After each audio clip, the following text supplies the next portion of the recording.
This is where you guys can ask your questions later, okay? And then do our best to really make sure that I give you guys as much clarity as possible to really help not only in like your business but also in life to really help you guys move forward. Because I think sometimes when we've got so many things to do on a day-to-day basis, and then we have that sales target that is hanging there, we tend to get a lot of like overwhelmed kind of like emotions. Sometimes even might be anxiety or just feeling sian overall. Make sense? Okay, so today's my entire purpose and agenda is to really help you guys answer your questions as much as possible and hopefully give you guys the clarity to move forward. Today, I'm just going to answer your questions. You can ask me anything. I would say there's no limitations to questions, but I think what I would rather you guys think through the questions you want to ask, right, is you want to ask yourself, what questions, if it's answered today, would make this time together on these 1-2 hours together worth it? So I repeat, right? The questions, hopefully you guys are already prepared, but if you have not, I want you guys to think of the questions you want to ask. And the questions you want to ask could be, what are the questions that if it's answered, will make your time here worth it? Okay? So then that would really help you to trigger certain thought processes as well, right? Now, sometimes another frame to think of questions would be like you think about your business right now or in life. What are some of either the problems, or if you can't think of problems, right, then you think of, okay, what's really something that's not as ideal? Then you just change it into a question and then we can get you answered. Okay? So that's that. Okay, so how it's going to work is very, very simple, right? You're going to type, I'm going to give you some time later. I'm going to play some music. Think about like 90 seconds or a couple of minutes. You type the questions inside. Then after that, when I run through, I'll spotlight you. We have a conversation, but it's more like a dialogue kind of thing, right? Give me some context about the situation so that I can give my answers as precise and as applicable for you in the situation. Okay? And then for the rest of you who are not, maybe your questions are not being answered yet because you're waiting, right? What you can really do is to, very, very importantly, please take down notes as well, right? Because we can always learn from other people's questions and also the lessons that are derived from that. Okay? So if you guys are good, can you just type yes inside the chat so that I know that you guys are ready? I know maybe 10 a.m. is a bit early for you guys, but if you guys are ready, just type yes inside the chat so that we can get you guys going. Okay, great. Okay, great. So now, I'm gonna say this. We're gonna take the next couple of minutes. I'm gonna play some music. What I want you guys to do is to type in your questions inside the chat. Okay. I just like to preface by saying that there are no questions that's dumb, small questions, big questions, no such things. Okay. I just want you to ask your questions because at the end of the day, and this is something like my mentors told me, which is like at the end of the day, where we are in life is a product of two things. Number one, the questions that we ask, and then number two, the actions that we take based on the answers that's provided. And that's really how life works as well. So basically, Jesse has a question, right? What specific steps will be taken to an advisor that don't have confidence to sell investments?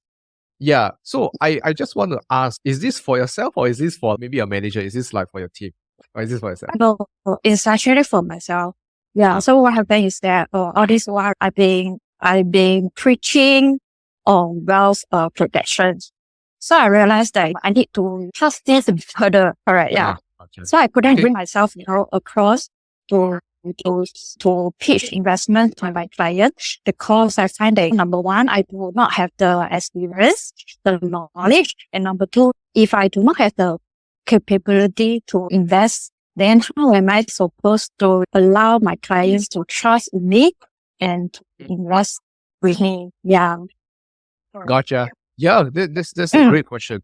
Okay. Yeah. So actually, there's really just a couple of things. There's two parts to your questions, right? The first one is basically how to even sell. Then the second one is how to manage, right? That correct. Yes. Helps you have more conviction. Okay, great. So let's talk about the first thing, right? Now, everybody, when they first start off with not even selling investment, but selling protection, and because I just meet you first, yeah, okay. Yeah, so anyway, right, I just want to say, so everybody before they sell, even talk about investment, like let's talk about protection to begin with, right? Everybody has this like, what if it's wrong, what if it's not the correct solution, yada yada. And therefore, like starting with selling investments, I think people tend to get a lot more of more scared, right? Because now you're talking about like real money that's like going to be invested, and then you're like part of that person recommending so and so forth. So I think there's a couple of ways, right? The first one is, and this is at least what I to our own clients and something that I did for myself when I first started as well, which is just first of all, just increase your competency. And what I did specifically wasn't about like how to pitch better, but rather I literally study the single product that I was selling when it comes to investments. So for example, if let's say, I think you're from GE, so let's say you're selling let's say a GWA. for example, what I will do is that I will read through not the product slides only, but I'll read through the product summary, and then I'll treat it as my 90 minutes homework. You know what I mean? Do so, right? And then I'll just highlight all the things, everything else that comes in the product, right? Because one of the worries is that what if we sell a product and then after we don't know there are X number of fees, right? Then the customer say, hey, why the fee so high? That kind of rubbish, that kind of stuff, right? Yeah. So first thing is to increase competency, and I'll go through the product summary. I'll go through the product slides that usually the companies provide. And then what's more important, right, is that I will so product slides, product summary, and then I will dive deep into then how do I position. So these are the three things from a technical standpoint. I'll talk about the mindset portion when it comes to investment tomorrow, right? Yeah, but these are really the three things that I'll always do for any single product, whether it's investment or insurance, right? So that's first thing, right? Because I need to get that kind of, think about it, right? Every time we say we want conviction, and when people say, hey, you should have more conviction, the thing is we all know we need more conviction, right? The question is how. The question is how. It's so easy to say, right? So one of the things that when it comes to, if you break down conviction, there are 3 C's to creating conviction. One of the C's really has a lot to do with competency. So that's where I start off first because it's the easiest thing, right? Then the second C is what we call confidence, right? Like how you talk, how you feel about it, so on and so forth. Now, that one is not as easy, right? Because it's very intangible, more 不到one, right? But this one will help first, right? Now, then let's talk about how to increase more confidence as a whole, right? Is that, and this is more of the mindset, beliefs, and everything else, right? Is that a lot of times we feel that when it comes to fearing of making clients lose money, right? We have to be first very clear that we are not, and this might sound controversial, but this is something that's also true. We are not 100% responsible for our clients' losses. I repeat, we are not 100% responsible for our clients' losses. Now, some of you might be hearing this and then be like, Ben, what do you mean? Because they usually come and find me and then I'm the one that tell them this is the fund to put in, so on and so forth. Yeah, but always remember this, okay?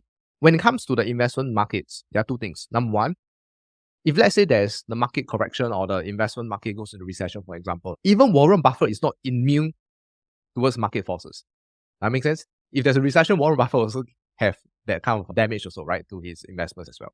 So that's first thing, right? This is not something that's within our control. Now, number 2 is this. When there's this as advisors, right, and I think it's a good thing because every time we sell something, we feel like it's on us. You know what I mean? Like we are the one that sign, we are the one that recommend them, so on and so forth. But always remember this, okay? This concept, this is one of the most important concepts ever, which is what I call co-responsibility. Co-responsibility. So you think about it, Jess. So let's say you're the one that, yes, we cannot say recommend, but let's say we suggest certain things, right? And you suggest because you have XYZ basis for it. And then after that, the prospect say, okay, I think this makes sense. I understand. Then they went on with it. You first understand, in that particular situation, there were 2 people involved that had to come to a consensus. One is you, the other one is your prospect / client. So we need to understand that they also have responsibility for making that decision, right? And the thing here is this, let's play it the other way around, right? Every time we say we want to take, we are responsible for their losses and everything else, right? Then my question to you is very simple, Jesse. If they, let's say, in the next 5 years, right, they go from their, let's say, account value go from 100K to 1 million, right? Because market went well, funds, everything else, right? Do you get a portion of that increase in 900,000? No, but you should. You know why? Because you're 100% responsible, bah? So if you're 100% responsible for someone's losses, you should also be 100% responsible for their profits, and therefore you should have a part of it, but no? But it doesn't work that way, mah. Yeah. So then the question then becomes that you realize that it's always about co-ownership, about co-responsibility.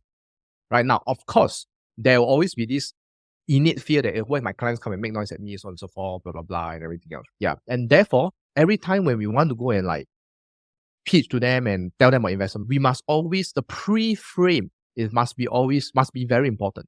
We must always pre-frame a few things, right? Sure. Like the one we all know, stay long in the market. And then the other one is to always allow them to know that the market will always go up and down. And when it goes down, what are the things that will potentially happen and what do we need to do? Because a lot of times when we sell investment, we go through the fund fact sheet and then we're done, right?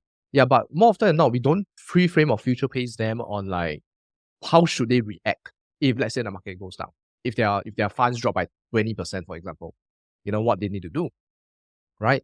Yeah, because that's why investment is so hard for a lot of people, not because of the money, but because of the emotional mastery that they need to have when it comes to investment. Make sense? Yeah. So I think at least for you, right, increase competency, right? make sure and understand that it's a co-responsibility thing, right? That it's not everything is on you. Okay. And then like more importantly, the third one, right, Jesse, and for everybody here also, to increase kind of like a little bit more of conviction in the product, specifically, let's say ILP, has also a lot to do with, and this is one thing that's very common. A lot of people will always say that ILPs are not good. And sometimes I have advisors who sell ILPs but don't have that kind of conviction. You know why? Because they feel like the fees are high. If my own prospect or clients invest outside, they can do better, that kind of thoughts, right? And then you see, let's say you go Syfe, right? Robo-advisor, you go Syfe, right? Like Syfe, more liquidity, and then the people just like passively manage, it's low fees. Yeah.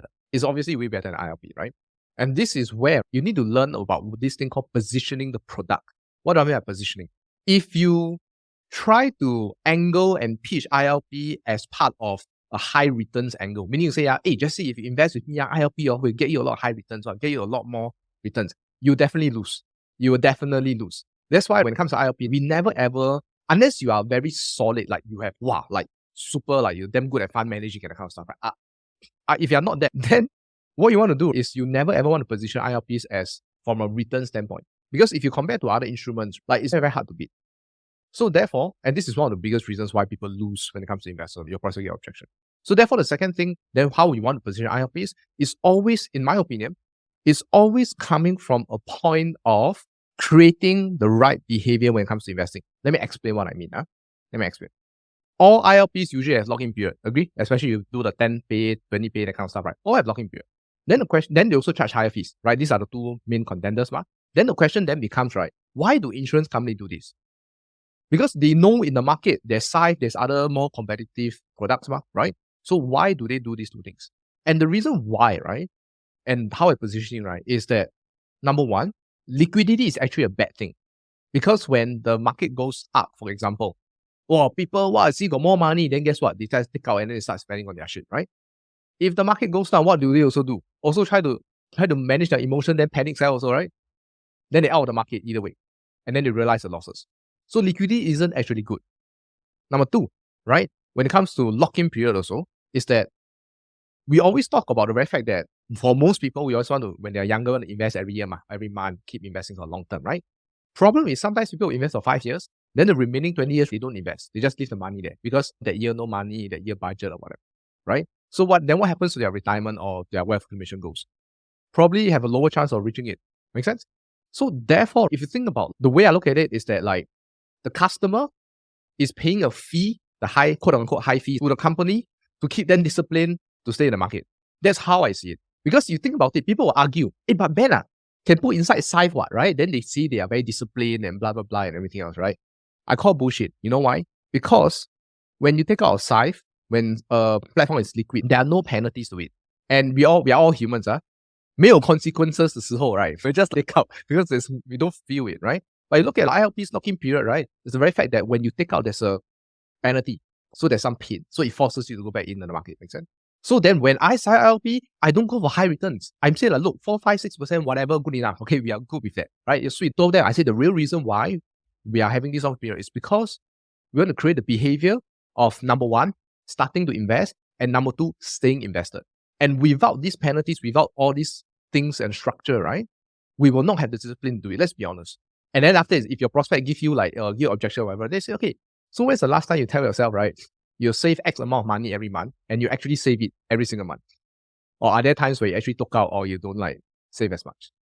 Sure have one. Right now. Out of nowhere, bam, one ad hoc spending come out. Yeah. So therefore, it's called structured product for a reason, because it's structured in a way to help people keep invested in the market. And if people are so disciplined, then Singaporeans and Straits Times don't have news to say that people cannot retire in Singapore. Correct? So then if you come from that point, right, and for the rest of you, right, you come from the angle, right, then silent ILP, right, you won't be so hard up on the losses of money because you understand co-responsibility. You won't be so hard up on the very fact that, oh, you are not very good at the investing strategy, blah, blah, blah, blah, blah. Because you know that the real goal is you want to help them to keep invested and stay invested in the market. Make sense? Yeah. So hopefully that makes sense. Hopefully this answers your question. Yeah. Do you have any like other add-on questions or anything else for this one? I don't know if I really answer your question. Yep. That is really a very good reframe of my mind. Yeah. One more question. After one session, okay, So will you do any follow-ups, as in will you like send the fund's performance and then give advice on whether to sell or whether to like switch funds? Yes. You mean like after selling lah? Yeah, after the, yeah. correct. Yeah. Because basically what our agency does is one-time transaction and then we move on. Yeah. I understand. So I just want to understand what is the process after one investment transaction. Yeah.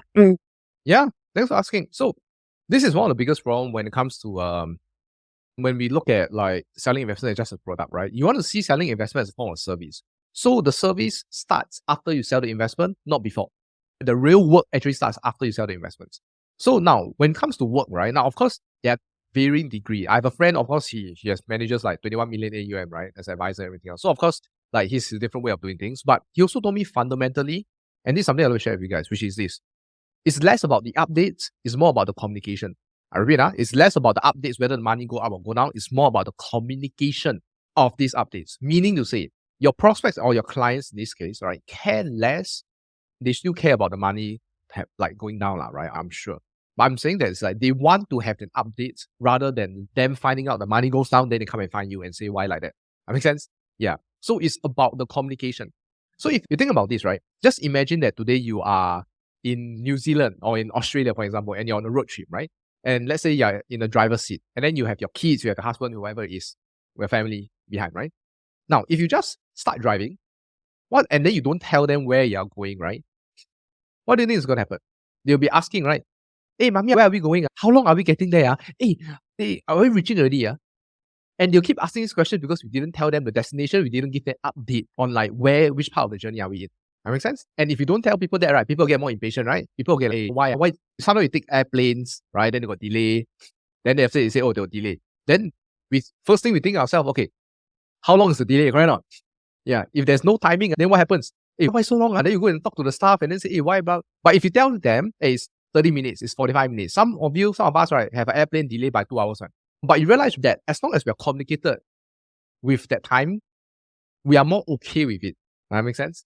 Yeah. So that's what I will bare minimum do as a form of like service, right? Now, in terms of investment strategies, to be honest, nowadays there are a lot of funds that have your own kind of like automatic fund managers. So like, I think back then HSBC or AXA, there's this, it's called Akitas or something. Basically, it's like they'll automatically rebalance the portfolio kind. They'll make sure that you stay within the risk profile of like funds. Yeah. If you have those kind, then actually you don't need to do a lot of work. You just need to make sure the expectation and the management is done. The investment strategy leave it to the fund managers. Because the truth is, they spend more time than us. That's the truth.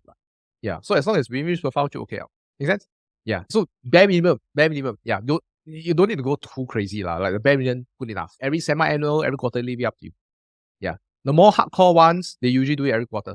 If not, most of them are usually semi-annual or once a year, good enough. Make sense?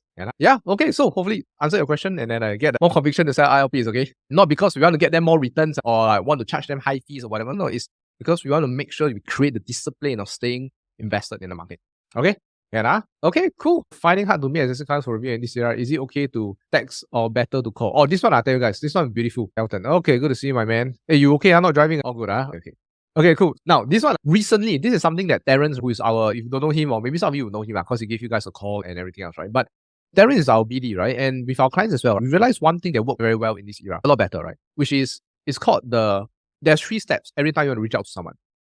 That is way more effective now. First one is if you are the kind of person who calls, right? It's call first. Most likely they won't pick up, and that's fine. If they pick up, it's good for you, right? If they don't pick up, it's fine. After you call, right, you text them. But notice what most people do, right?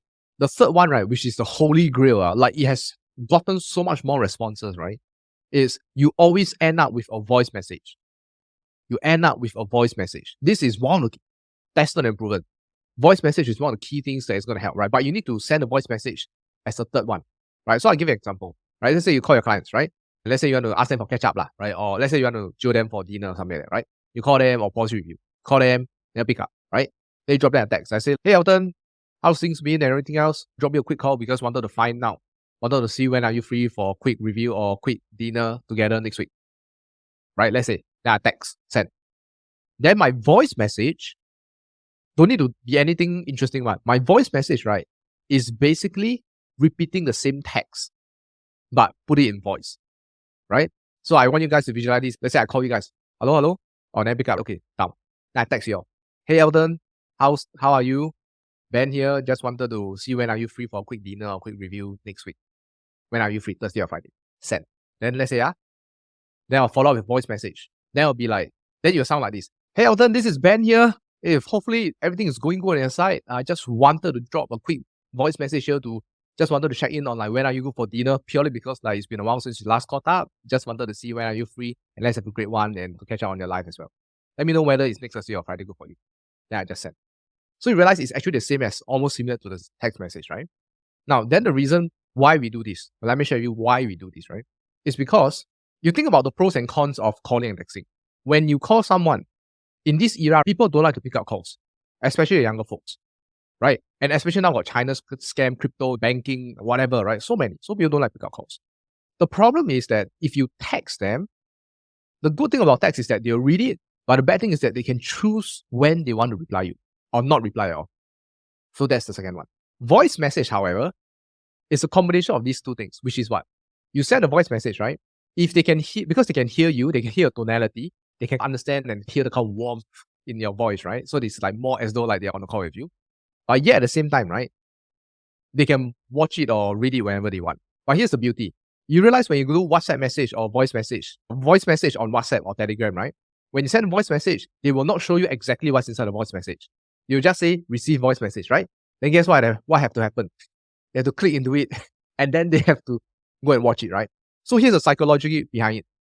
If Elton, let's say you text me. Let's say you text me, I can see. Then I choose not to reply. I don't even need to go inside your message, because I really can see a message.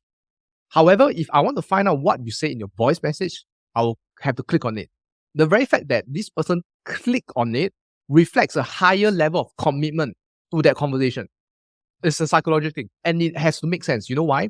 Because if you think about that, any one of you bought leads before? Those kind of lead stuff and everything else, right? If you see those advertisements, right? They run an ad, let's say digital marketer, they run an ad at you, right? When you swipe up, right? There's this thing called lead form, right? Then your name and contact all auto-populated kind, right? Yes, like those very simple stuff, right? Because it's so easy to just enter your info and everything else, right? This is why a lot of times we get a lot of bad quality leads, right? Whether it's just construction worker that kind of stuff, right? Because it's so easy to enter. But if you have ever seen our advertisement, who's here seen our advertisement before? Our ads, yes? Probably lah. Okay, good, right? Now, if you see, is that when you opt in, there's what? Name, email, number also, correct? You realize that because you have to put in manually, do this in 4 steps, right? It increases what I call friction. Some people see I don't waste my time lah, I don't bother lah. Then they just don't fill it, right? But those who fill it we are called like higher quality leads because there's a commitment on their side to go through everything. Make sense? So this is the same thing with voice message as well. They have to click in, and they have to click in. They have to hear the entire thing also. Make sense? Yeah. So that's the beauty of it. Now, another beauty, right? I don't know if WhatsApp changed this already, at least on WhatsApp, right? Is that, you know, those people whom you text, right? And then if they read your text, but they don't have the blue tick thing because they off the blue tick, read recipient or something like that, right? Voice message, if I'm not wrong, right? Once if they listen to everything, right, you become blue tick for voice message. Don't take my word for it. That was something I did like me last year, right? Like kind of work. But yeah. But regardless, right, voice message still helps, right? So every time I do outreach now, or my team do outreach, or when I tell our advisors, clients do outreach, right? Do these 3 things: call, text, voice message. If you are someone that don't like to call, like me, then just text and voice message. Text and voice message. Yeah. But voice message is beautiful. You have a lot. Make sense? Yeah. Okay. Yeah. So hopefully answer your question. Okay, great. So Danny's first question: some successful and C-suite prospect usually like to ask me, what is it they really do? How do you add value? Yeah, context, Dennis. Like, how do you meet these prospects / clients? Are they like through cold LinkedIn, or like in what context did they like bring up like this question to you?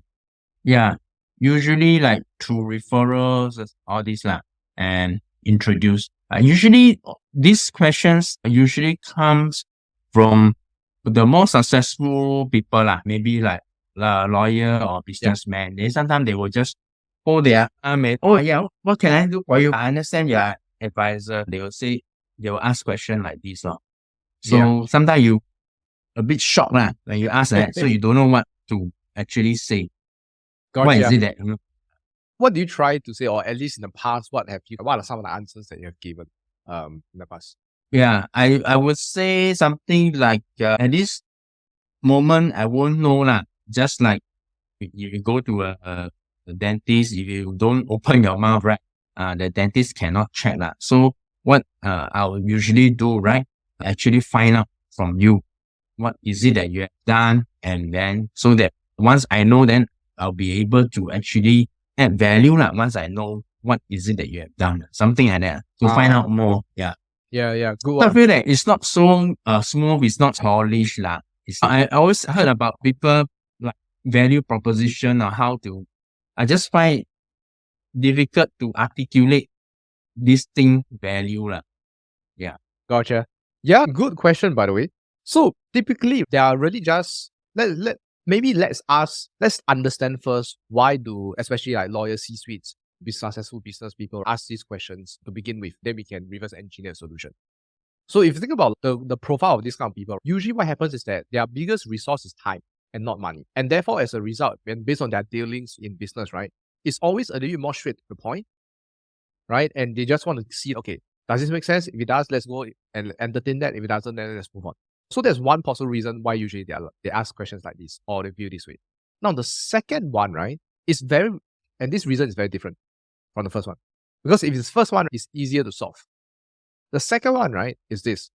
Sometimes, right, your prospect, don't even talk about C-suites, okay?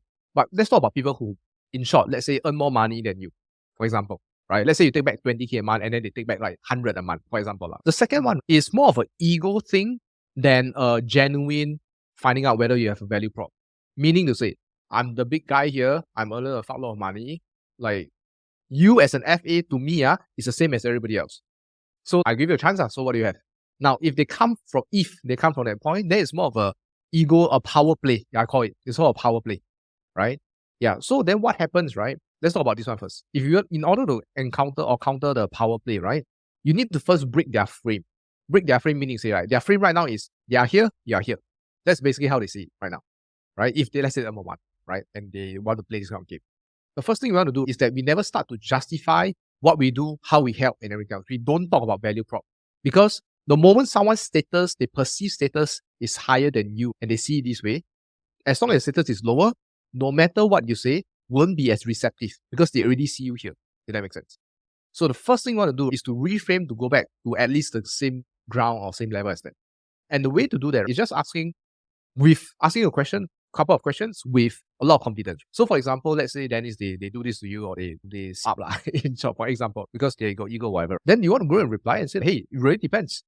I do a ton of things. I have a lot of my clients who are also C-suites and every single one of them have XYZ. But the question then becomes, right, what would you say would be some of your main problem or some of the things that's not as ideal for you as of right now? And then I'll go ask the second question. I say, what's the biggest reason also why you even bother setting up a meeting and meeting me to begin with? Because the thing about it, if someone is so busy, someone earns so much money, for example, right? They will not spend and waste their time just like that. So there must be a reason why they show up to the same session as you as well. And then the main thing is then we need to find out what is the main reason. Because if you can find out, then that's where we can identify quote unquote the problem. And then that's where the quote unquote the value prop and the solution, we can have a conversation towards that problem. So for example, I'll be like, hey Dennis, I'm just curious, obviously, based on your background and everything else, you're pretty much successful. I see. I'm just curious, is there a reason that you even have to even meet me to begin with? Because I'm sure you also have your advisors, other people who probably want their business as well. So could you share me a little bit more about that? I'll ask that because always remember, right, guys and folks and ladies, humans behave from a place of self-interest. Humans always behave from a place of self-interest. So if everybody here, think about it, everybody here, right, came on this call because it's a place of self-interest, right? Not that it's wrong. It is normal, right? But it's something you guys want to be solved. Make sense? There's some questions, there's some things. Yeah, exactly. So then that's where we want to find out, right? So that's for the ego side of things, right? Now, of course, there are more advanced strategies and everything else, but you first have to go back there, right? Because most people, the mistake, if their status is lower, they try to say everything, right? Blah, blah, blah. Then the guy at the top or the lady at the top is just that you're just trying to justify and trying hard to be different. Make sense? Yeah. So that's the ego frame. Now, the first one, which is more genuine. I just want to know exactly what I can help because I don't want to waste your time, don't waste my time precious. Genuine. Then that's where you are right, Dennis, which is quote unquote the mission statement / value prop. But that's where it's important. That is where it's important, right? Because at the end of so the mission statement could be if you see on LinkedIn, you see a lot of advisors nowadays, and this is something that we pioneered way back 3-4 years ago, which is I help millennials do XYZ without blah blah blah. Yeah. That is literally the kind of mission statement and things like that you have to figure out and see what's best for the people you're meeting and helping, right? So example for us is, for me at the very least, right, it's like we help financial advisors, right, do XYZ without whatever, right? Create systems, whatever. The thing here is that if I say I help salespeople, you guys are still salespeople, correct? But it's just that financial advisor sounds more, this is the guy for me. That makes sense. There are other sales trainers and coaches or acquaintances of mine inside the industry also. Like they help to increase your sales, do better prospecting, whatever. Yeah, but they help salespeople. But if you hear someone say, I help financial advisors specifically, then it's like very different. You get more attracted, you be more interested because you identify yourself as a financial advisor more than a salesperson. Make sense? Yeah. So there's mission statement and value prop portion needs to be done for that. In fact, I think I have a training inside the classroom. I'll get like Sam to send in the link later. But like basically it teaches you what kind of mission statement you want to create as well. Yeah. But of course you have to ask yourself whether you want to specialize also. Because mission statement requires you to have some form of specialization. So you can specialize in a particular demographic or specialize from a place of interest. Meaning say, right, I help people in general retire or get 3K a month in passive income, for example. Now, if you go through this route, then doesn't matter who, whether you're 50, whether you're 25 years old, doesn't matter, because my specialty is a place of interest. I help you get this result. Some people is I help fresh graduates or I help pre-retirees. Then that's specializing when it comes for demographics. Yeah. So that's generally like how it's like from a value prop standpoint as well. And honestly, and just food for thought, right? The value prop and all these things are merely just a hook to have a conversation. What they truly care about is less about your value prop. They care more about like the relationship you have with them after that and whether can they trust you, right? So the value prop is, hey, interested, maybe can meet. But once meet already, they need to know whether they can trust you as a person, right? Because people at that level, they care more about the human relationships more than like the business itself. Because all business problems and all business foundations are built upon human relationships. Make sense? Okay. Yeah. So that is hopefully like that answered your question for this one. Thank you. Yeah. Okay. Cool. Okay.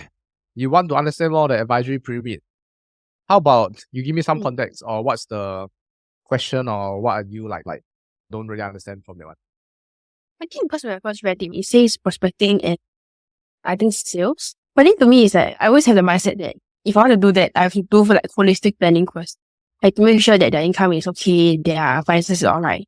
So it's more of the level 2, the one. Yeah.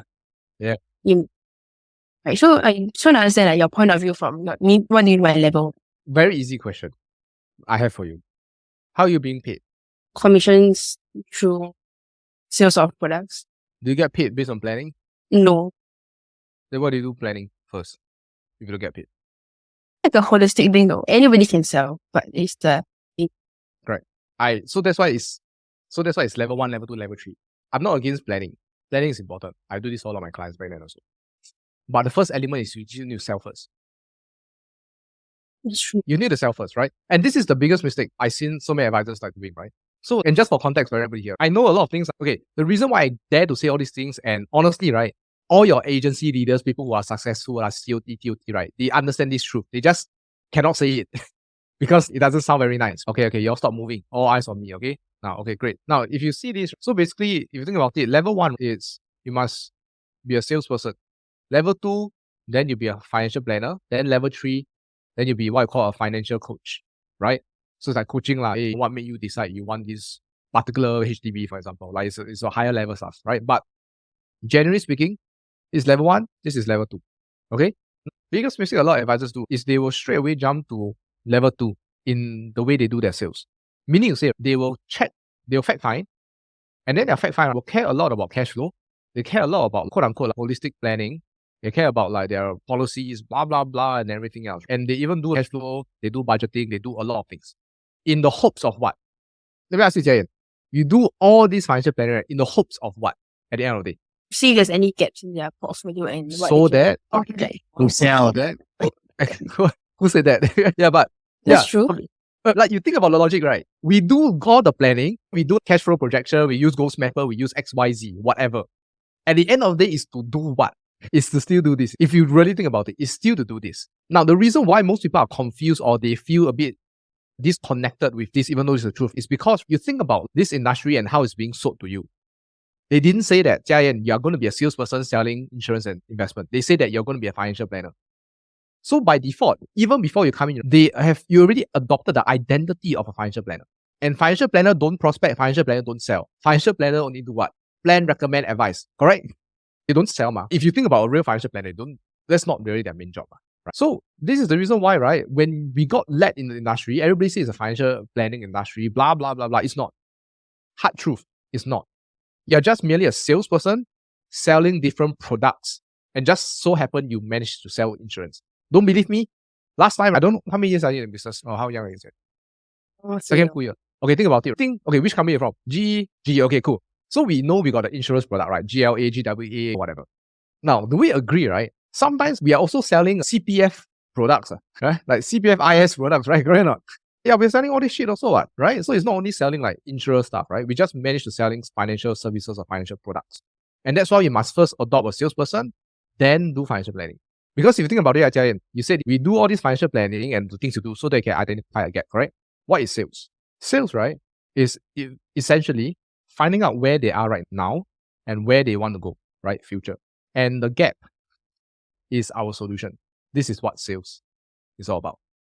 So when you want to find a gap, the gap is also known as what? Problem, right? And sales is about solving problems with an appropriate solution in exchange for money, usually. So we find a problem, we solve it using XYZ products or solutions, then we get money in return. That's why we get paid. Yeah. So that's why salesperson, we have to identify and adopt that first, then do financial planning. Now, this also means that if you think about adopting a sales, okay, you think about it, right? Then when your AL, your whoever asks you go for appointments, it's a what appointment? Okay, so we always say what? First one is opening, right? It's closing are usually like opening or closing. What are they really saying? Financial planning or is it sales? Is it a sales process or is it a financial planning process? Sales process. Maybe the first one is financial planning, then the closing is right, which means to say that your real reason why you're doing financial planning is still to get here, to get the end, that closing at the end of the day. Right? Let's be honest, like it is what it is. You don't believe me, right? You go and look at all your, let's say Dennis, who is here in the business for a while, you go and look those more seasoned advisors, right? More than 10, 15, 20 years, right? You can see them take CFP, CHF, CAEPP, whatever, go and do a lot of financial planning, right? But you can also, you can go and ask them. They do enough planning / proposal, right? Just so that they can sell. They do enough just so they can sell. Because you think about it, when it comes to this industry, we need to acquire the client first, then we can plan for them. Not the other way around. Because how many people that you know who's not your clients, right? Prospects love to do financial planning with you every single quarter, every single year for the last 2 years. They run through their numbers with you. They run through their cash flow. They run through what house they're going to buy. They do XYZ. How many do you have? very little. They all siam most of the time. Exactly. So you realize sell first once we acquire, because the sale, we are not selling for money, although that's one part, but we are selling so that we can acquire the relationship as an advisor client. If we don't make the sale, we are salespeople and the person is the prospect, correct? Once we sell, then it's financial advisor and then you client. Then when the relationship, the power reversal change, and therefore, hey, Mr. Client, let's meet up or whatever it is, then you can go in, can't say that it's XYZ, this is what you need to do, that, and everything else. But imagine you try to do that at the beginning of before they become a client. It's probably a lot harder. Because they'll be like, who are you? Who are you to tell me what to do? You don't even know XYZ. Hey, they don't even trust you. So Like a healthy relationship to have with a salesperson. To me, I don't like being called salesperson. You just there to sell, but it's more of building the relationship first, then that sales eventually will come. if you look through our trainings and some of our clients are here, right? There's this thing called valuationship. And basically what the approach that we use for prospecting and sales is coming from a place of relationship and value. So meaning to say, every time before, like when I was doing warm back then, like every time before, I just always say opening, closing. Before the opening, I always have a 99% of the time social relationship appointment with them. Just genuinely caring about them, talking to them, catching up and everything else.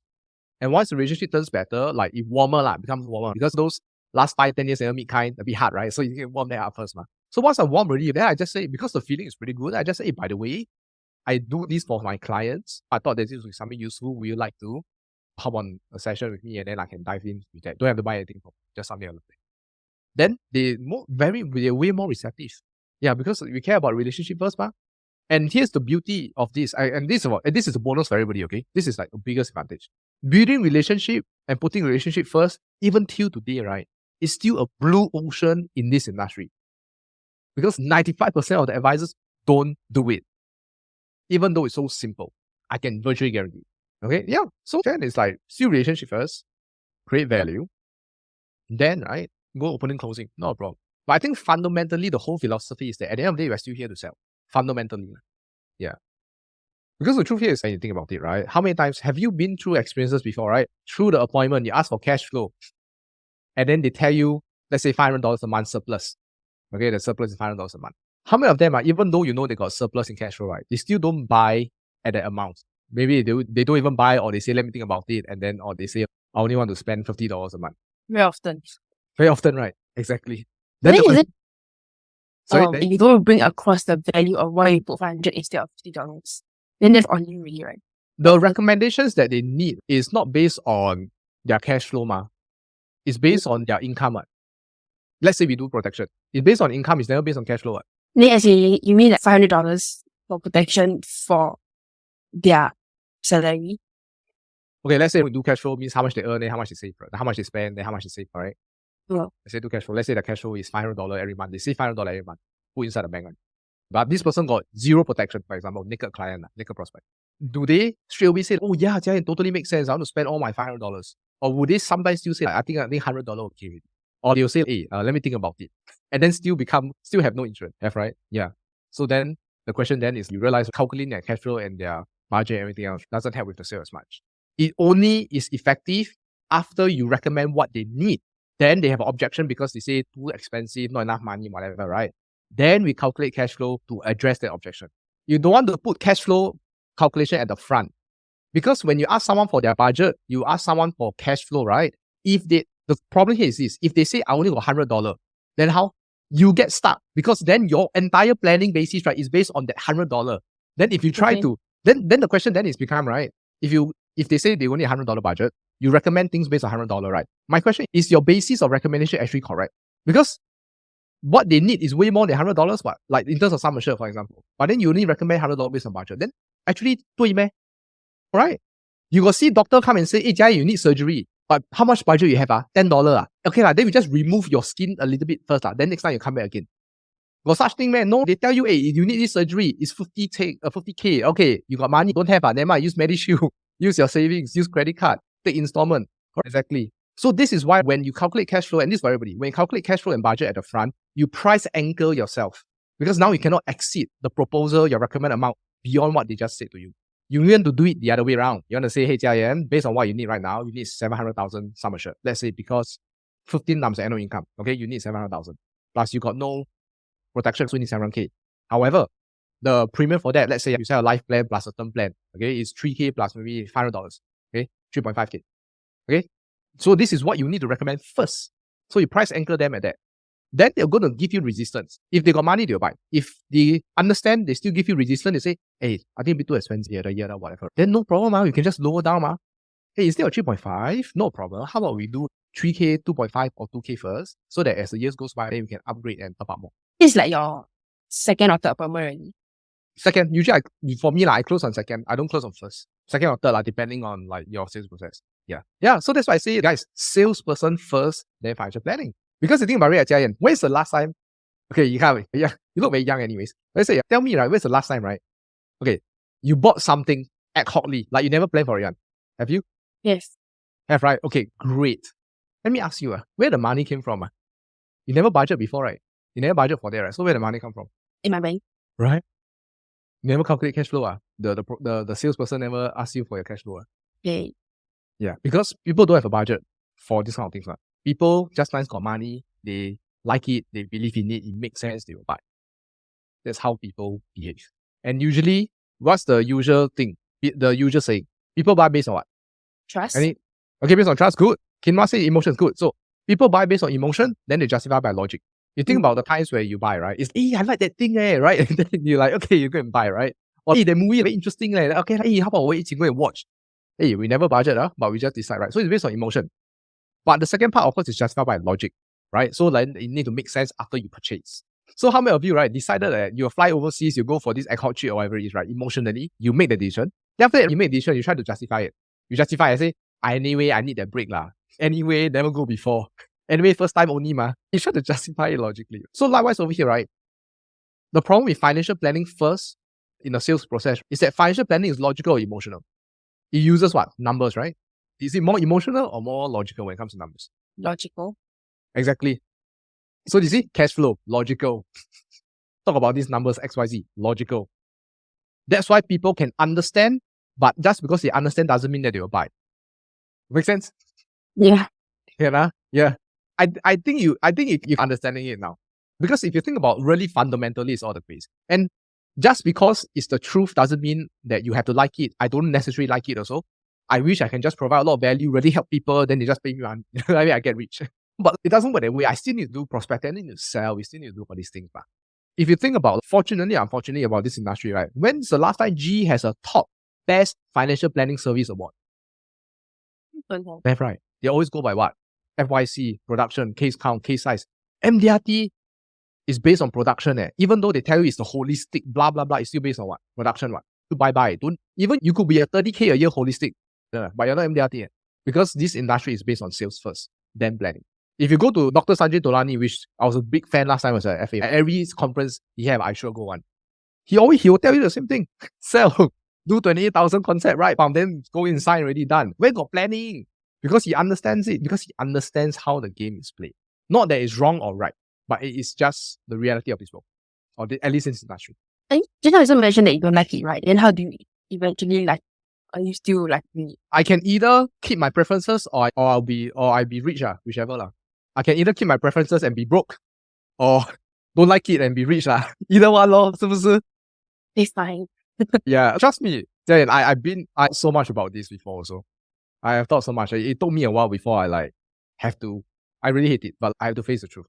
Because me keeping my beliefs and preferences of the very fact that it's financial planning first, then sales, it's not making my life better. It's not making my clients better. Because if I can't fulfill my own needs, I can't fulfill my clients' needs. Agree? Trust me, you plan for everybody, they don't pay you money, there's no way you're going to stay here for long also. So, that's that. Yeah, okay. Hopefully it gives you a different perspective and explaining. And for the rest of you, hopefully it helps you guys as well, okay? And yeah. Giselle say true story. Yeah. Okay. Yeah. Hey, Elton say, yeah, never call your financial planning appointment. Yeah lah, we always say sales appointment, right? Right? Either opening or closing or follow-up. Correct? Opening, closing, follow-up appointment. Only these 3 words that we use. It's not financial planning. It's not financial planning stage 1 appointment. Stage 2, nowhere got such thing. Correct? It's sales, ma. Right? That's why, That's why actually a lot of us can do a lot better one. Right? It's just that sometimes we have all these beliefs and all these things inside us, right? That hold us back from doing the things that will get us results. If that makes sense. Right? Yeah. Because if you think about it, if this is a sales process, but we do financial planning style, then you not align already, ma. Correct. Sales process, but we use financial planning. Not the same. Okay? That's why I think I'll put a YouTube video, I can't remember, maybe, or I'm going to do it, right? I was saying that don't bother taking CHFC, CFP, AEPP, estate planning, that kind of shit, if you want to make, unless you're doing it to really make more money. Because the truth here is this, right? Most of these certifications, right, it's not going to help you make more money, after you take it. What is going to make you money here? Sales, right? Sales only got 2 things, prospecting and selling. Agree? No such thing as planning. If it's only about sales. Now, of course, once you handle your monetary needs, then there's a time and space to take certifications to upgrade your knowledge and then integrate sales and more of the planning. Then this is where you become more holistic, planning and sales together. But most people, when you first start out, right, you try to do sales, you don't like, then you try to do planning, thinking that will help you get sales. But it doesn't work that way, you see.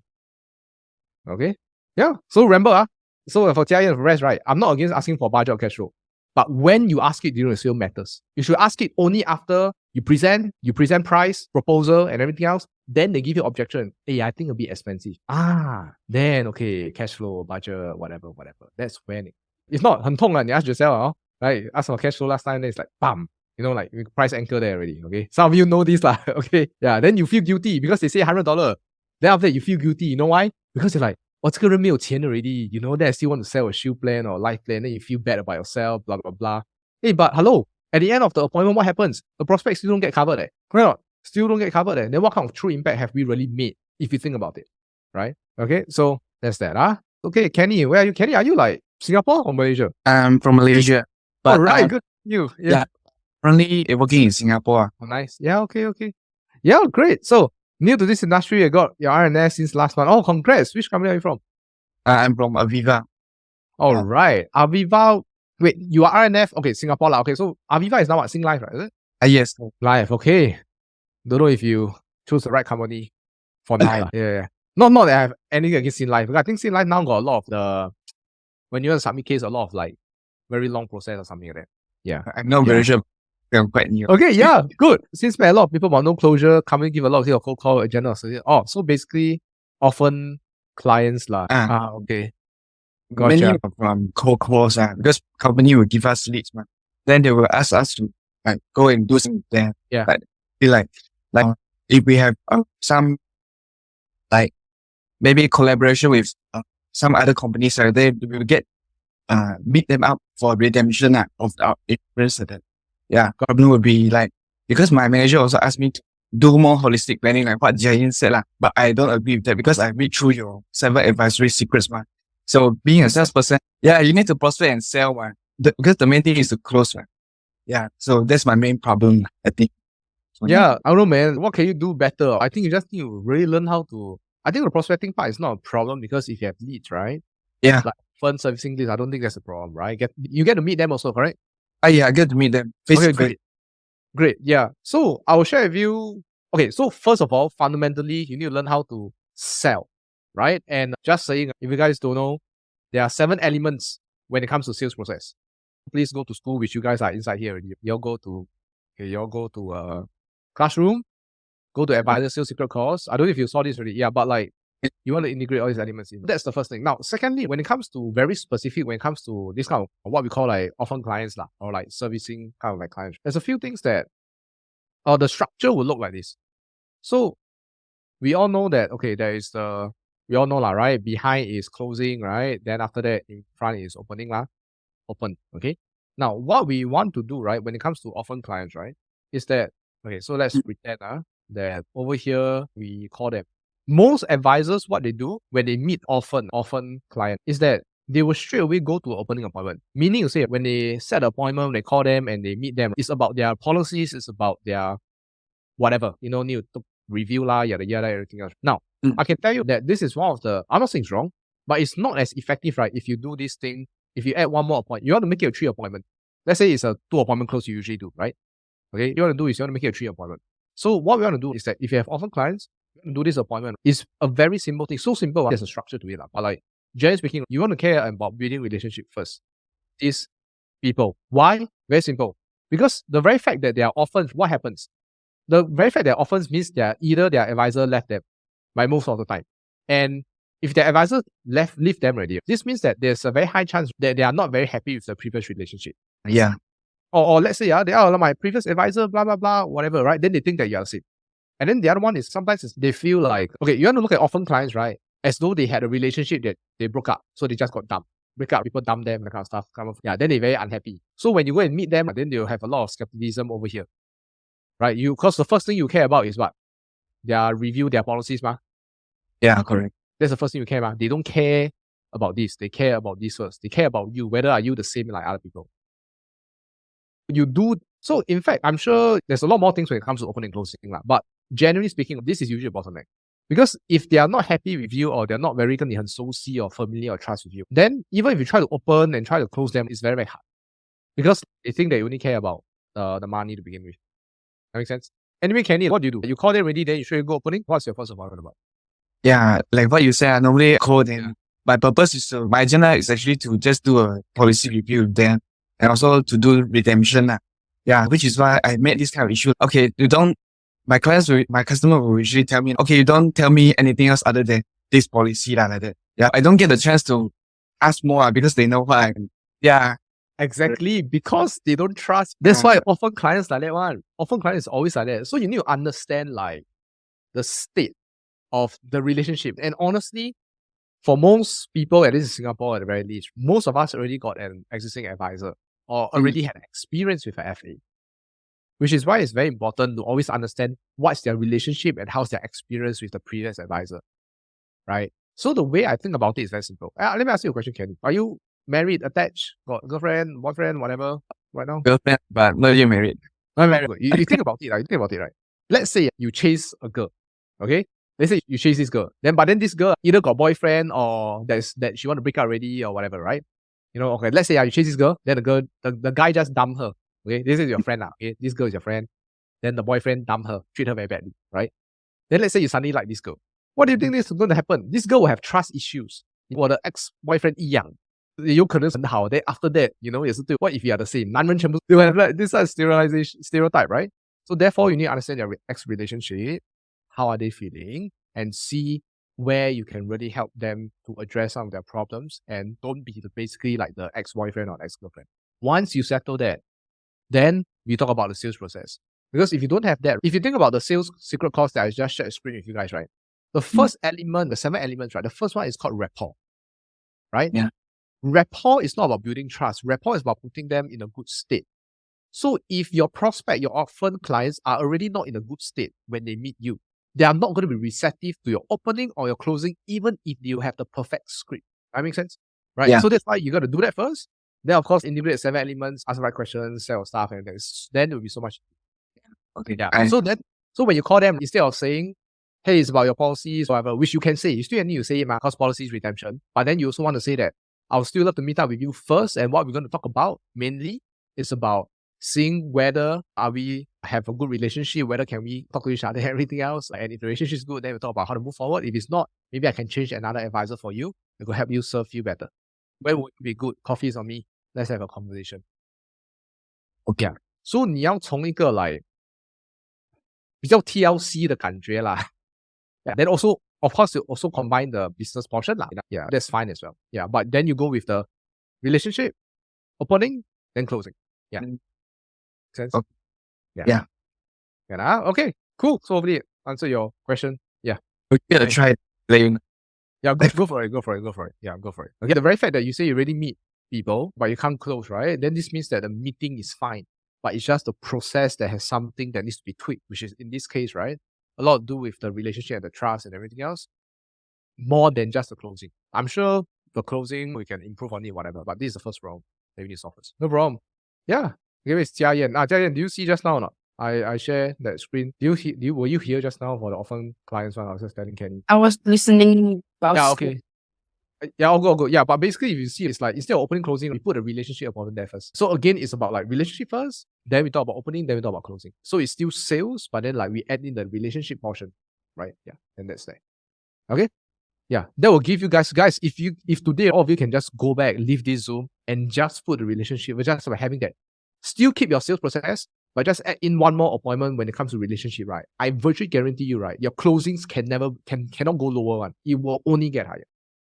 Okay?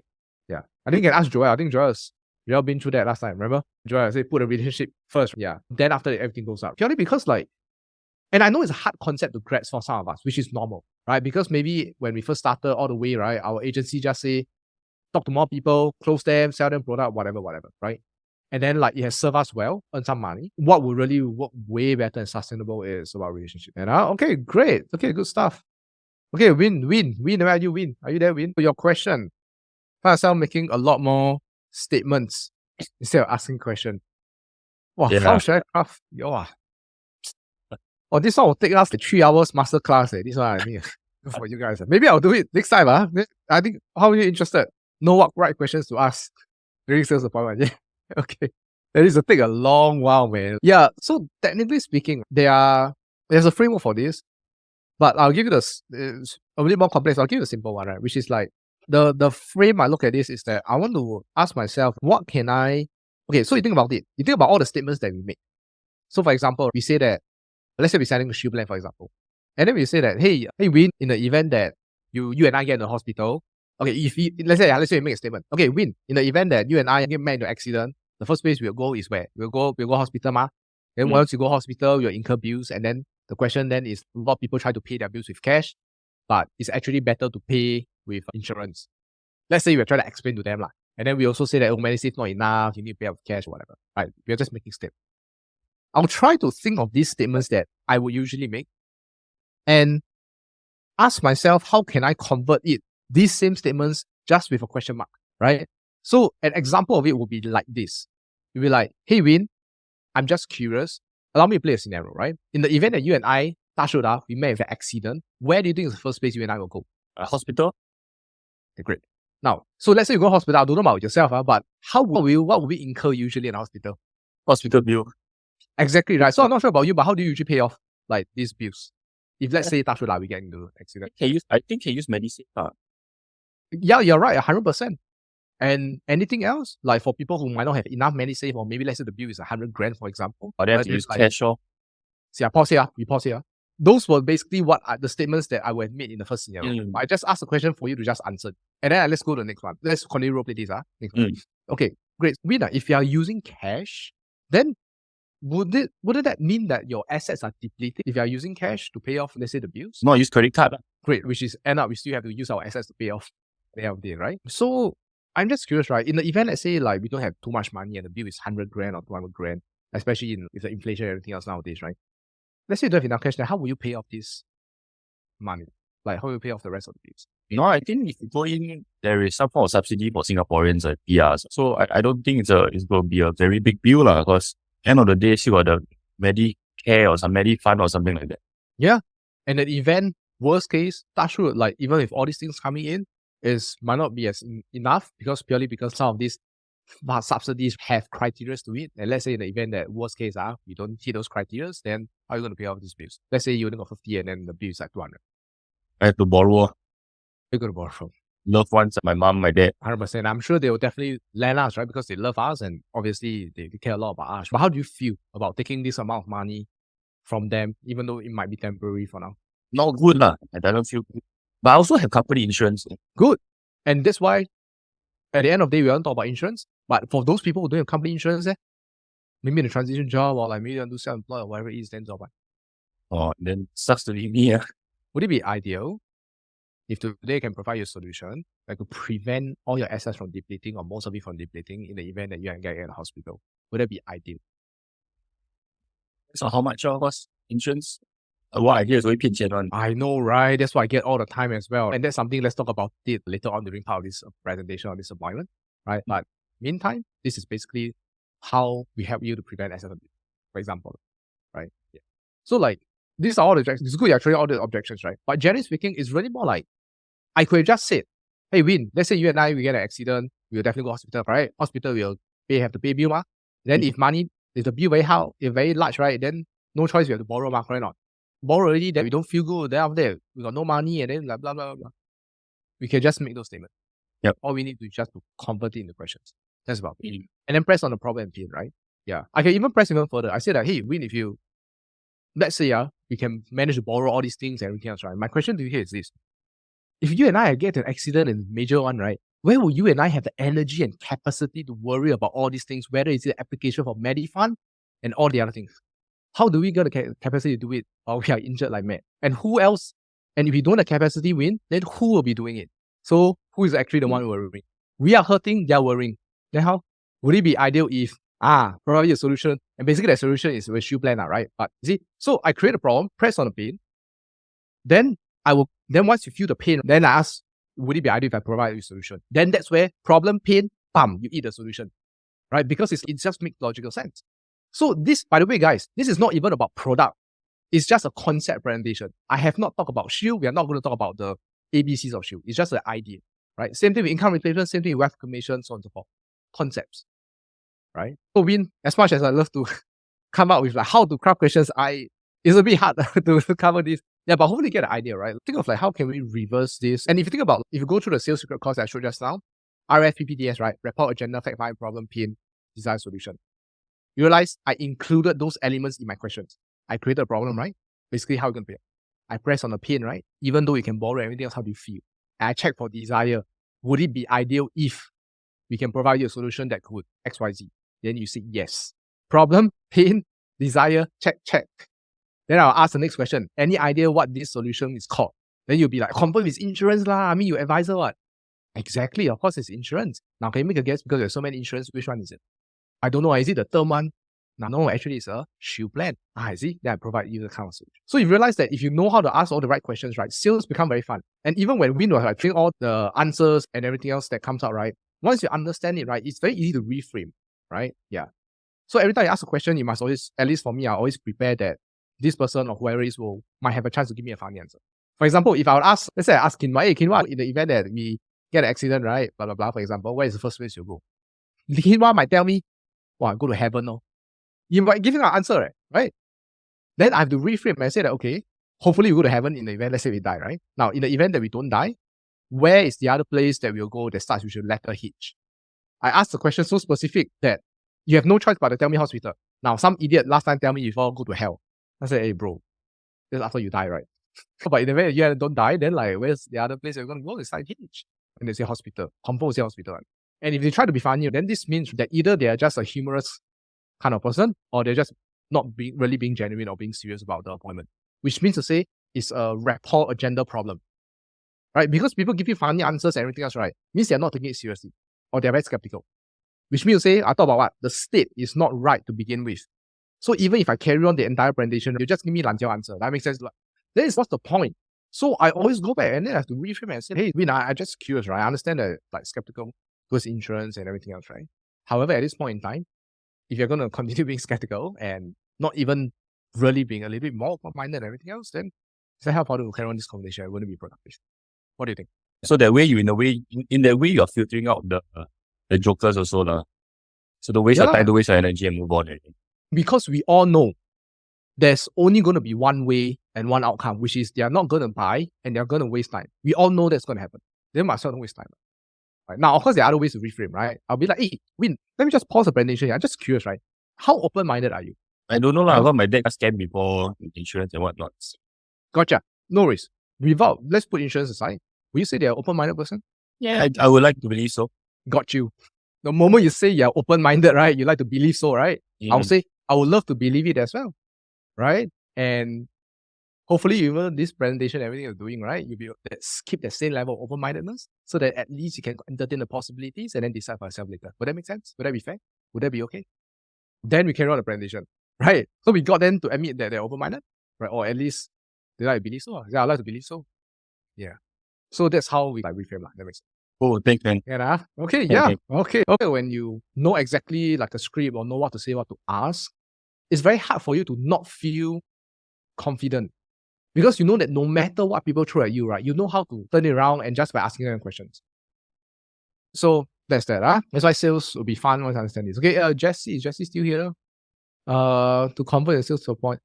Okay. I don't know, Jessie, you're here. It's okay because I understand you're hospital. Okay. Yeah, you're here. So basically, oh, you're in a cab now, I think. Yeah, I don't know if you're confident to talk, but let me just read out a question, okay? Do you have steps to create conversation with people to convert into sales appointment? I give you birthday present. I don't know if it's a birthday, but we actually give a lot of good stuff. You go to training guides. You see this thing called Unlimited One Lead System?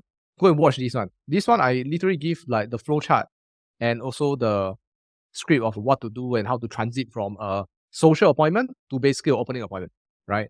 Yeah, which is basically, that's kind of like your main challenge, right? Because like you know how to, you can talk to them, lifestyle, you just talk warm and everything else, but it's very hard to convert them into basically opening appointment, right? Yeah, and that's really the tough part. But once you understand this, which is inside training, please go and watch it. You guys will get it. Okay. And okay, cool. Yeah, Jesse, just watch that one. You will get your answer there. Confirm. Okay. Then if you don't know or you're not sure, then you ask inside the school community. Okay, then we answer you.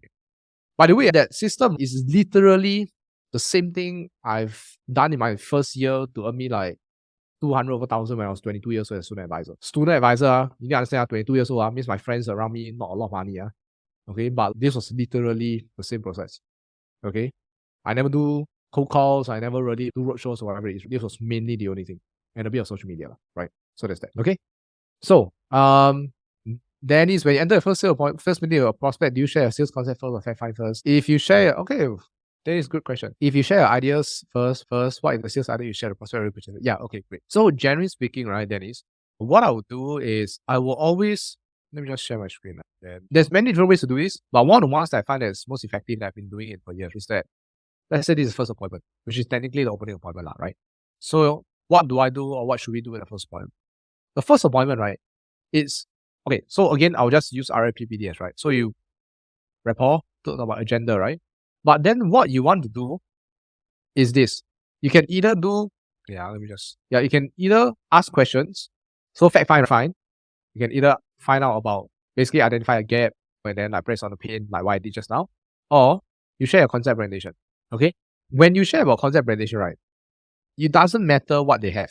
Because the whole point of a concept presentation is to help them to frame their mind or how they see things, right? On how they see insurance and how they see investment or how they see wealth accumulation. It doesn't matter about what they have, right? So you think about sales in general. And if you guys have watched my videos, I said this, right? In sales, there are 4 things we sell, man. In any kind of sales. Whether it's B2B, which I did last time, startup, whatever, right? There are 4 things to sell. The first thing we need to sell is always to sell an idea and sell the concept. You must always sell an idea or a concept. I'll explain what I mean later. B, you must always sell yourself. And then C, right? Then you sell the product. If you can do the first 2 right, selling the product is the easiest one. Okay? The last thing is basically you need to sell. It's basically you need the conviction and you sell yourself on the first 3 things. Basically, you need a conviction in the product, conviction in yourself, conviction in the idea itself. Okay? Now, let me explain about like idea and concept, okay, Dennis? So when it comes to idea concept, right? You think about it. If the product is, let's say, income replacement, or let's say it's a term plan or whole life plan, for example, okay? Income replacement. My question here is very simple. If someone does not buy into the idea of the very fact that if something happens to them, they can't work and they have free money, let's say they don't buy into the idea, do you think they'll ever buy the product? Probably not. So if they don't buy into the concept or the idea of insurance, investments, and all the things, then they will not basically buy the product. So the first appointment, right, I always need to frame that and sell the idea of the different category of products or whichever they want to open up. Whether it's A and H, income replacement, or investment, or wealth creation. Sure. That makes sense. Okay, because once you sell the concept, then whatever plans or whatever it is, it doesn't really matter. Because if they have, then good lah. But we all know that there's always shortfall one somewhere. It's very rare that we find someone that has like fully covered also in that sense. That makes sense. Dennis? Yeah. I think you got another question. Of you? Like, what do you feel? Okay, so that means your process will still be go in, rapport, then after that, agenda statement, what you're going to do, ABC, Correct. then start with Correct. the concept. 100%. And I can tell you, depends on what concepts you use lah, right? There's this very common one, which is like the or the pyramid or triangle, that kind of stuff, whatever. Yeah. But generally speaking, like people, so you then want to, you need to do a level of discerning, meaning to say, right? When they say they already heard about a concept, right? Are they saying it because they truly heard of it before? They heard something similar? Or they just want to skip the insurance talk and ask you to get straight to the point, right? Yeah. Because more often than not, right, at best, they have heard of this concept or similar concept before. And even if they do, it doesn't matter because this is how I reframe. Let's say you tell me, hey, Ben, I heard of this before from my other advisor. Let's say like, I do the concept, right? Yeah, they'll be like, great. Share me a little bit more. What is this person your current advisor or whatnot? They say, oh no, it's one other advisor that met me and tell me about XYZ. And say, okay, great. Understand. So I'm guessing like you're saying that whatever I'm going to do next is going to be similar. Is that correct? And then they'd be like, yeah, I think so lah. You're always the same one, for example. Yeah, great. Now, if I were to pass on the pen and paper to you, do you think you can tell me exactly what we say? Because you have been through it before and understand it before also. How Of confident course are not lah. you? So now, Dennis, I know you heard of it before or might have seen it before. Could we spend the next just 3, 4, 5 minutes, just at least as a quick refresher? So that because at the end of the day, whatever I'm going to propose and whatever I'm going to help you by understanding and having a refresher on this will help you to make a more informed decision later on. And I'm sure that you don't want to make an uninformed decision, right? Yeah. Great. So could you spend the next like 3, 4, 5 minutes like going through this? And then because you know it, maybe I'll ask you questions you can share with me so that we can make sure that we're all on the same page. Okay? So this is where like we do a reminder. Because the truth is everybody will forget one line. The people who only remember concept presentations are advisors, which is us, okay? Correct? Yeah. Everybody else will always forget one line. Yeah. So that's why even when you go back existing clients, right? Sometimes you might need to refresh them. Because if people don't buy into the concept or they bought in before but they've forgotten, then whatever you sell next, right, a lot harder. Thanks. Yeah. And Dennis, I think also with regards to your offer one, I think you asked a question just now, was that? Yeah. FA firm give you often clients. Yeah. Gotcha. Yeah. Okay, Yeah. So, I'm sorry. Maybe I give a context now. What happened Yeah. is, let's say, the company, will give me a list of often clients, but with these often clients, they are not really so-called often. Because one group of advisor from my company left, and then they I know. Yeah. go and start a new company. So they mean to say that these are really not often, but the company maybe like want to protect the client or whatever, So give us a list of this often. So they are really not often. So No, don't what worry do you about it. think I can say? Yeah. Yeah. to- No, to I get- understand. It's basically this group from PIS go to infinity, right? Yeah. Yeah, I know. NDP, they all. Yeah. So no worries. Because I can tell you, and this is coming from someone who has seen and talked to many of our own advisors that sometimes they need to transit to another agency or something like that. Okay. I can always tell you that let's say there are 500 clients that this advisor has, for example. When they shift over, I can tell you two things that come to their head. Two things that will happen. First one, by the way, I'm eating Strepsils because I'm having like sore throat. Don't mind. But basically what happens is this. Their first thought process will be they will only reach out to advisors or reach out to clients that are closer to them that they want to keep. So they see a transference of this company and clients as a way to keep the good ones and leave the bad ones out. Good and bad in their relative terms. So it's really out of 500, maybe they only do 250. Then the other 250, they don't care. And also, it's very hard for them to take all 500 even if they want to, purely because, right, usually what happens is that when you change from one FA to another IFA firm or another FA firm, there's a timeline by which you need to meet to transfer all your, right, to sign. So they might not meet a timeline because it's damn bloody messy. And more importantly, you cannot collect everybody because some of their clients don't have time to meet them within the same month, within the same week, whatever. Okay, so that's the first thought process. Second thing that usually happens is this. Even if you try to keep everybody, there are some clients that tell them it's okay. They don't want to move over or they just say okay, then they just don't care. So what this means is that looking at this pool, you want to first eliminate the thought or the idea that these orphan clients are not really orphan, right? Yeah. Because there are definitely people that still don't go over, people that they have not reached out to in time, so on and so forth. In fact, I can tell you, sometimes some advisors, when they shift, they don't have time to communicate to their clients. I tell you what clients, I tell you what orphan clients really don't like.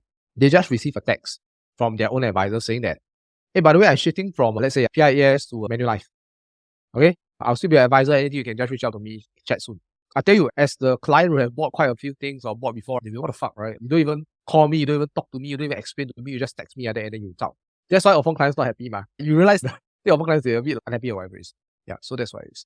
So that's why back to Kenny just now, when you call them, everything else, the whole key is just, hey, they say, hey Dennis, it's Ben here. Is this Dennis? Dennis, okay, great. So basically, I'm calling because your previous advisor really left another firm, yada yada, and I'm the one taking over your policies. However, that being said, one of the things that I love to do is not to talk about policies first, but to rather have a short 15, 20 minutes, 30 minutes review to really have to see whether is this something, a working relationship that we can have, and see whether it's a good fit and everything else I can have with care.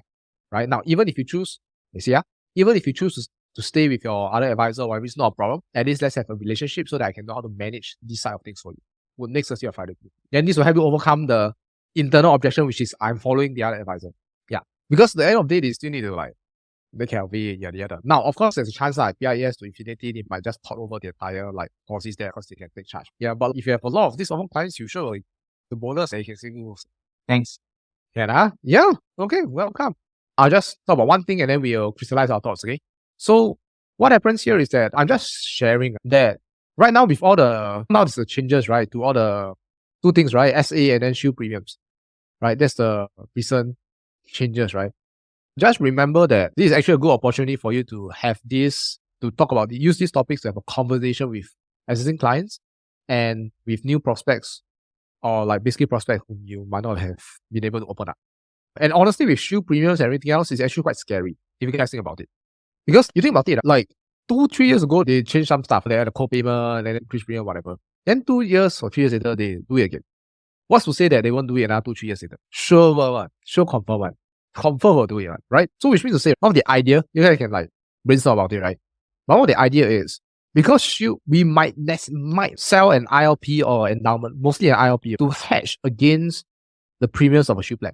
Meaning to say, what if they invest in the ILP to make their Shield premiums free, quote unquote free, because you invest now so they pay off, the dividends can pay off the Shield premiums in the future. Because Shield premium, I mean, we all know Shield is probably one of the last insurance we can ever let go. If we have to let go of insurance, it is the last thing, right? But if you think about it, like, even like for my mom right now, I got her like private hospital plus rider and everything else. She's 65 or something. But Shield cash, you have to fork almost 2K plus to 3K every year, like. Cash, it's not cheap, You know what I'm trying to say? And then especially when it reaches 80, 90, we're talking about a lot more money. Makes sense? Right? Even if you downgrade to public, it's still a substantial amount of money. And the thing is that it can only go higher from now on, for sure. Okay? And trust me, right? Your government and insurers are not going to absorb the cost. They are not. Purely because like insurance companies are business, so therefore they exist to make a profit.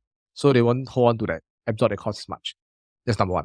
Number two, if you think about how our government policy works and how government is, the government's angle is always to make sure that the citizens can take care of themselves first and not rely on the government. Hence your CPF. Hence your CPF can be shared by your family members because they want to make sure that within the inner nucleus, all of us can take care of ourselves first. If you cannot take care, then you go to non-profit organization. Then you go to government. That makes sense? Like, these are the levels of change, which means to say we are all by ourselves. Touch hard. Like, you guys know, like, it only can get more expensive. So, this is a very big problem. And if you think about CPF, retirement age last time was what? I think it was way younger. I think it was 65 and 67. They're just delaying the retirement age. That makes sense? We never know. In 5 years' time, what's the withdrawal age right now? 55. If you hit, don't know, like the minimum sum of FRS or something like that. Will there be a chance 5 years later, they say that, hey, Jana, your CPF, take out 60 years old now. They can just change. And we cannot do a thing. You know why? Because we voted for the government. So there's nothing we can do. It's like that. Shield premium, they got ask us, man. They got ask, hey, citizens, you want to increase? Don't have. Got ask us whether want to open or close. Don't have, right? Close. So my point here is, this is, okay, in short, this is basically how we set up the stage to our prospects or the people we talk to allow them to know that this is what's really happening, right? And therefore, as a result of this setting the stage, we move into what are the strategies that we can use or implement right now to overcome these problems. So think about it. But yeah, this is something, I just let you guys know, secretly something that we are creating a structure for and everything else. In fact, I was setting our own community next Monday. We are going through that as well.